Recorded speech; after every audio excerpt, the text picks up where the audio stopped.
नवीन पितांबरी बार मध्ये आहे antibacterial agent जो भांड्यांना चकाचकच नाही तर निर्जंतुकही बनवतो। सर्वोत्तम स्वच्छता तुमच्या पाशी जर नवीन पितांबरी बार असेल तुमच्या हाती। बस बस रोक दो। कितने हुए भाई साहब? सर 55 रुपये। 55 रुपये? हाँ ये लीजिए। सर छुट्टे नहीं हैं। छुट्टी तो मेरे पास भी नहीं है। तो एक काम कीजिए सर, यूपीआई के किसी भी एप्लीकेशन से आप पे कर दीजिए। मेरा वर्चुअल आईडी पीछे लिखा हुआ है। अच्छा ओके ओके।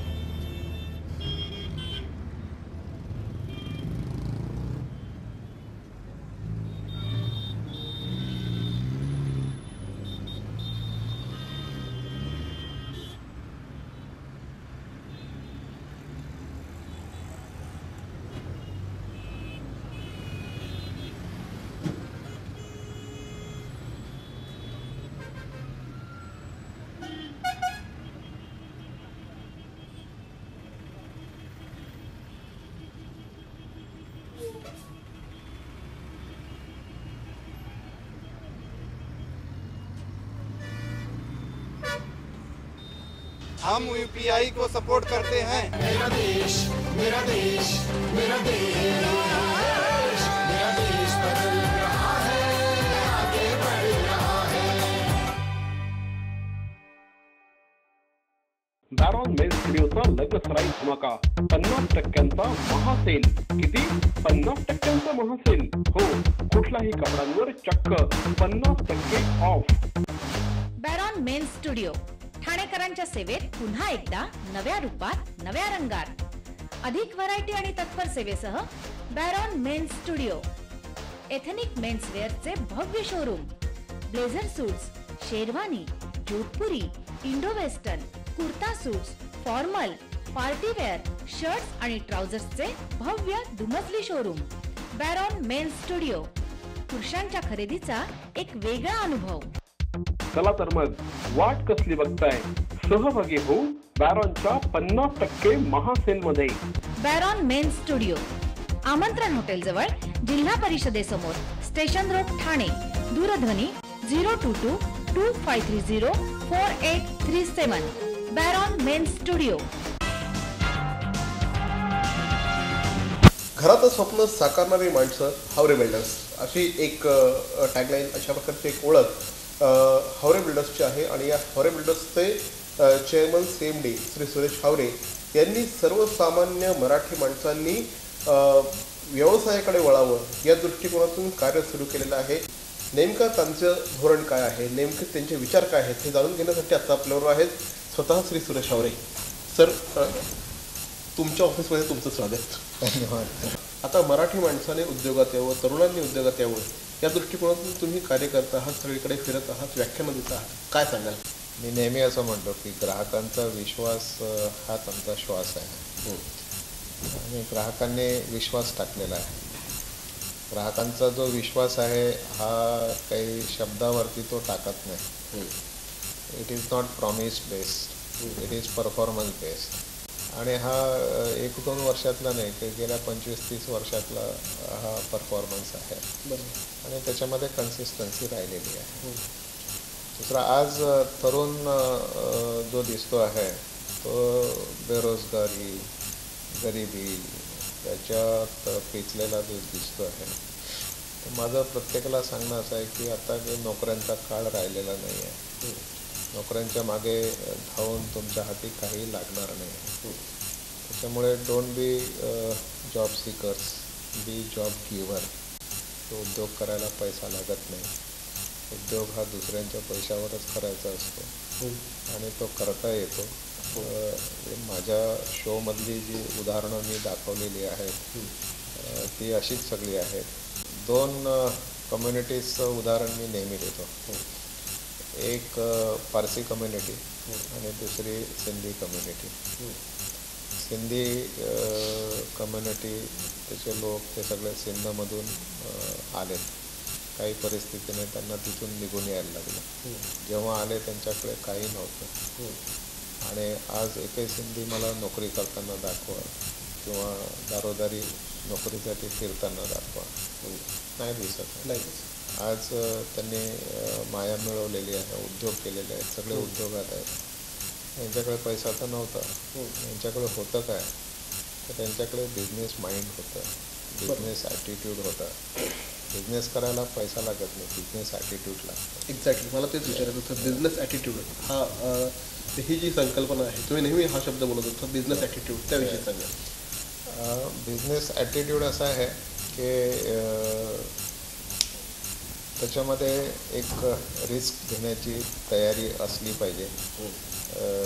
पुढे जाऊ की नाही, रस्ता साफ असेल का, क्लिअर असेल का, जाता येईल का, काही ठेचा तर लागणार नाही, अशा सगळ्या शंका कुशंकांनी जर तुम्ही थांबवून गेला तर तुम्ही मार्गक्रमण नाही करू शकत. तुमचा माइंडसेट हा रिस्क घेण्याचा असला पाहिजे. कॅल्क्युलेटेड रिस्क घेतली पाहिजे हे मला मान्य आहे, पण रिस्कच घ्यायची नाही असं होऊ शकत नाही. रिस्क अँड रिवॉर्ड्स हे नेहमी हातात हात धरून चालत असतात. ती मनातून काढून टाकली पाहिजे. जो घाबरला तो संपला. भीतीसाठी मी नेहमी एक उदाहरण देतो की चंद्रावर पहिलं पाऊल ठेवणारा माणूस कोण, तर तो नील आर्मस्ट्रॉंग होता, हे सगळ्यांना माहिती आहे. बरोबर. पण मी असं विचारतो की एडविन सी अल्डरिन कोण होता, तर लोकांना माहितीच नसतं हा कोण होता. कारण तो दुसरा होता. नाही, पण तो अपोलो यांचा पायलट होता. आणि नील आर्मस्ट्रॉंग हा को पायलट होता. जेव्हा अपोलो यान चंद्रावर उतरलं तेव्हा नासा केंद्रातून एक सिग्नल आला की नाव pilot should jump on to the moon. तेव्हा वेळ होती एडविन सी अल्डरिनने चंद्रावर उतरण्याची. तो थबकला, त्याच्या मनात भीती निर्माण झाली. इथे गुरुत्वाकर्षण कसं असेल माहिती नाही, इथे वातावरण कसं असेल माहिती नाही, मी त्याच्यात जोडून गेलो, खाक झालो तर काय. मिनटासाठी तो थांबला आणि मिनटात दुसरा आदेश आला की को पायलट नेक्स्ट. नील आर्मस्ट्रॉंगने उडी मारली आणि चंद्रावर उतरणारा तो पहिला माणूस ठरला. म्हणजे आज नील आर्मस्ट्रॉंगला लोक ओळखतात. जो घाबरला तो संपला. कुठल्याही उद्योगामध्ये उतरताना माणसाने भीती बाळगायची नाही. पण आमच्या मराठी माणसांमध्ये, मी सुद्धा व्यावसायिक आहे, मी सुद्धा व्यवसाय करतो, माझ्या मनात सुद्धा हीच भीती असते सगळ्यात महत्त्वाची की फायनान्स कसा काय गोळा करायचा, फायनान्स कसा काय अरेंज करायचा. तुम्ही म्हणताय उद्योग तुमचा, पैसा दुसऱ्याचा, पण हा दुसऱ्याचा पैसा आणायचा कसा, हाच आमच्यासमोर खूप मोठा प्रश्न असतो. बरोबर, त्याविषयी सांगा. पैसा जो आहे हा आपल्या आजूबाजूला उपलब्ध आहे आणि पैसा हा उद्योजकाची वाट पाहतो आहे. उद्योजकाने त्याच्याकडे जाण्याची गरज आहे, तो तुमच्याकडे येणार नाही, तुम्हाला त्याच्याकडे जायला लागेल. आणि पैसा कुठे कुठे आहे तर तुमच्या मित्रमंडळींकडे आहे, तुमच्या नातेवाईकांकडे आहे, तुमच्या शेजाऱ्या पाजाऱ्यांकडे आहे, बँकांकडे आहे, सगळीकडे आहे. पैसाच पैसा आहे. आणि या पैसा असणाऱ्या लोकांना काय पाहिजे असतं तर त्यांना पैसा मल्टिप्लाय झालेला पाहिजे असतो. पहिली गोष्ट. दुसरं, त्यांना त्याची रिस्क नको असते. त्यांना गुंतवणूक करायची असते पण त्यांना कमीत कमी रिस्क. म्हणून मग कोणी आणि तिसरं, त्यांना लिक्विडिटी पाहिजे असतं. लिक्विडिटीची सोय आहे. त्याला तुम्ही शेअर करा, शेअर होल्डिंग द्या, पार्टनर करा, बिझनेसमधला एक हिस्सा करा. आणि तिसरं, रिस्क कमीत कमी आहे. म्हणजे तुम्ही हा विश्वास देऊ शकले पाहिजे. पार्टनरशिपसाठी आमचा मराठी माणूस बऱ्याचदा तयार होत नाही. आणि दुसरी गोष्ट म्हणजे माझ्या मनातली भीती, परत मला जे पडलेले प्रश्न आहेत ते माझ्या मते सगळ्या व्यावसायिकांना, उद्योजकांना पडलेले प्रश्न आहेत. कारण मी एंटरप्रेन्युअर आहे, छोटा एंटरप्रेन्युअर आहे. माझ्या मनातले प्रश्न हे त्यांचे प्रश्न प्रातिनिधिक स्वरूपात तुम्हाला विचारतोय. एक नेहमी असं म्हटलं जातं की साधारणपणे पार्टनरशिप जोपर्यंत लॉसेस असतात तोपर्यंत चांगली राहते, प्रॉफिट चालू झाले की पार्टनरशिप संपायला लागते. तुमचं काय मत? बिझनेस कम्युनिटीचं जर आपण पाहिलं तर ते देवाणघेवाणीवर त्यांचा विश्वास असतो.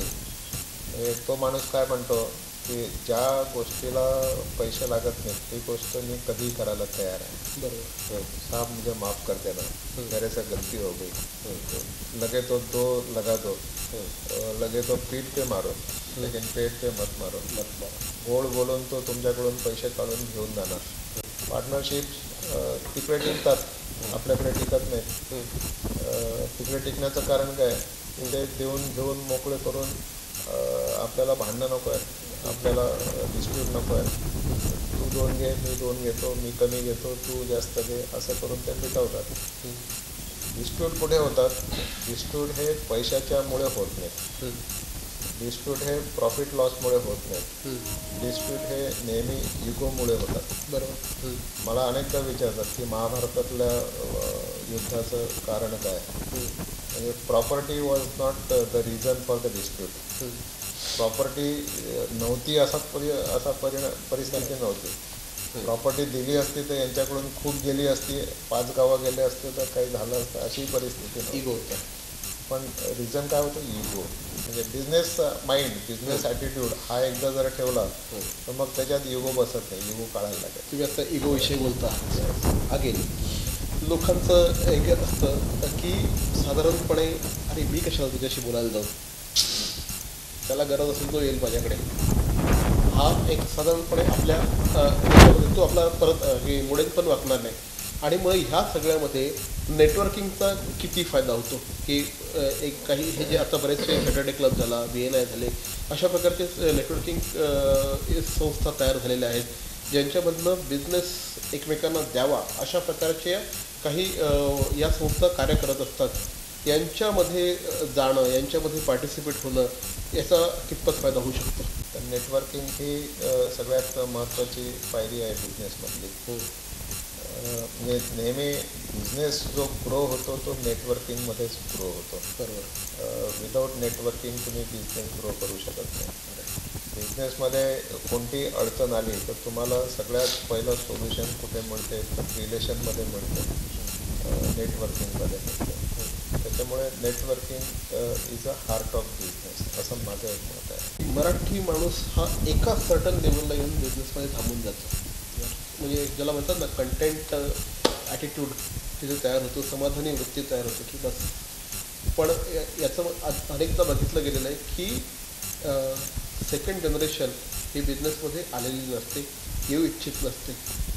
तर एक माझा मित्र होता की ज्याला खूप समाधानी झाला होता, यार आम्ही आता नाही पाडवायचा बिझनेस.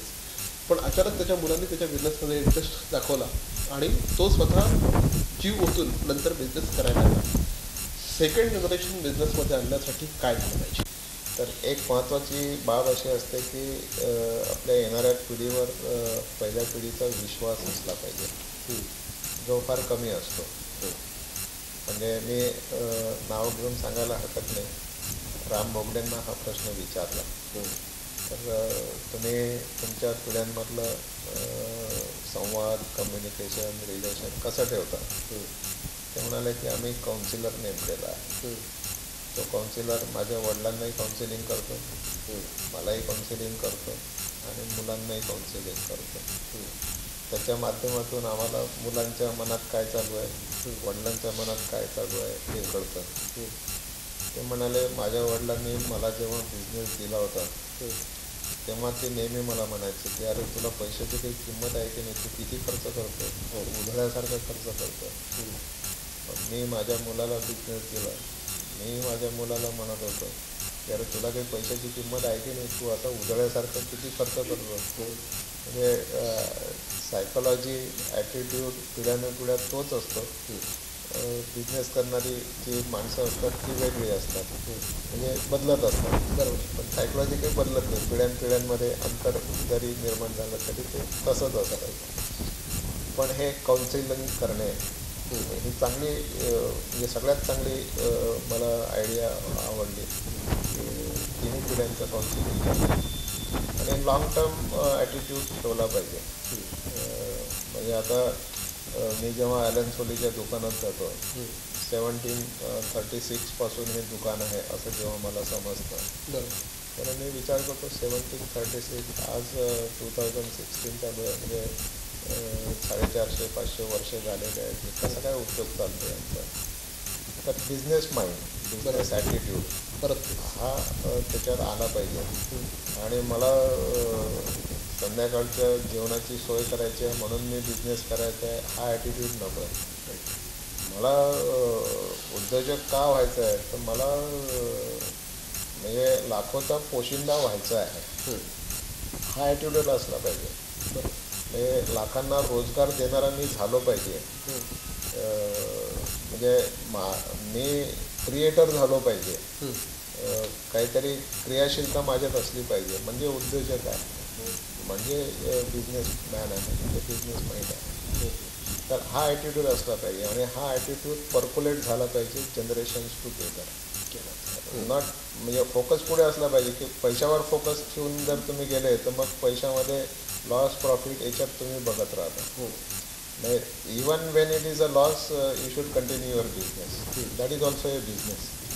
कारण तुमचं ब्रँडिंग चालू राहतं, ब्रँडची कॉस्ट एक वाढत राहते. प्रॉफिट नसेल, 0 प्रॉफिट असेल तरी you should continue your business. Brand तुमचा चालू राहतं. तर त्याच्यामुळे बिझनेस चालू राहायला पाहिजे हा ॲटिट्यूड असला पाहिजे. बिझनेस ॲटिट्यूड असलं पाहिजे. हे एक प्रकारे ब्रह्मवाक्य आहे असं म्हटल्यास वावगं ठरणार नाही. आणि बिझनेस ज्यावेळेस आपण करत असतो त्यावेळेस फक्त संध्याकाळची विचार करून चालणार नाही, तर अनेक लोकांची घरं आपल्यामुळे चालत आहेत ही जबाबदारीची जाणीव ज्या दिवशी निर्माण होते त्या दिवशी बिझनेस वाढू शकतो. हे म्हणणं आहे श्री हावरे सरांचं. सर खूप वेळ दिला. ॲक्च्युली तुमच्याशी अजून खूप काही बोलता येऊ शकतं पण नेहमीप्रमाणे वेळेचं गणित पाळावं लागतं. तरी सर आमच्याशी बोललात, वेळात वेळ काढून बोललात, वेळ दिलात. Thank you very much. धन्यवाद. मरावे परी अवयव रूपी उरावे. अवयव दानाचा हाच संदेश जनसामान्यांपर्यंत पोहोचवण्याचा संकल्प घेऊन निघाले आहेत ज्येष्ठ समाजसेवक माननीय नानजीभाई खिमजीभाई ठक्कर ठाणावाला. त्याचसाठी काढण्यात आली एक भव्य दिव्य रॅली.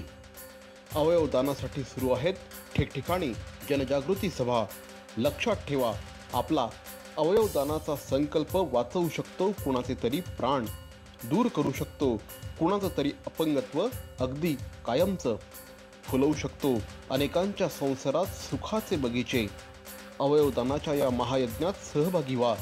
समाजरत्न श्री नानजीभाई खिमजीभाई ठक्कर ठाणावाला यांच्या पुढाकाराने जनहितार्थ प्रकाशित. अहो, आपण आपलं घर स्वच्छ सुंदर नीटनेटकं ठेवतो ना, मग आपण आपल्या शहराच्या बाबतीत उदासीन का?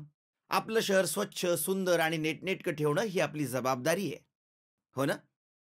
मग उचला फोन आणि विना परवाना होर्डिंग्स बॅनर्स कुठे दिसले तर 1800-222-108 या टोल फ्री क्रमांकावर कळवा किंवा 7506946-155 या भ्रमणध्वनीद्वारे आपली तक्रार नोंदवा किंवा महापालिकेने तयार केलेल्या स्टार ग्रेड ॲप्लिकेशनद्वारे आपली तक्रार नोंदवा.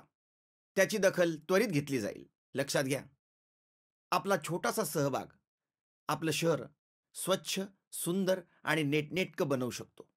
जसं आपलं घर तसं आपलं ठाणे शहर.